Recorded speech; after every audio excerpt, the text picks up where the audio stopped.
লক্ষ নবী, মতান্তরে তার চাইতে বেশি। প্রত্যেক নবীর প্রত্যেক গুণেই ভালো, তবে ওই ভালো গুণের মধ্যে সবচেয়ে যেই ভালো গুণ, আমি আপনাকে ভালোবেসে ১৬ লক্ষ নবীর ১৬ লক্ষ ভালো গুণ আমি আল্লাহ আপনাকে দান করেছি। আল্লাহ ডাক দিয়ে বলেন, শুধু তাই না হাবিব, আমি আপনাকে কেমন ভালোবাসি জানেন?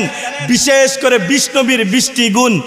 আতুহু খুলুকা আদম, মারিফাতা শীষ, সুজাআতা নূহ, খুল্লাতা ইব্রাহিম, লিসানা ইসমাইল, রিদা ইসহাক, ফাসাহাতা সালেহ, হিকমাতা লুত, বুশরা ইয়াকুব, জামালা ইউসুফ, সবরা আইয়ুব, তাআতা ইউনুস, জিহাদা ইউসা, সৌতা দাউদ, হুব্বা দানিয়াল, ওয়াকারা ইলিয়াস, জুহদা ঈসা, কুওয়াতা মূসা, হাইবাতা সুলাইমান, ওয়া ইলমাল খিদির। হাবিব, আমি আল্লাহ আপনাকে ভালোবেসে দুনিয়াতে আপনি আসা মাত্রই আমি আল্লাহ আপনাকে এই ২০ নবীর ২০টা গুণ দান করেছি।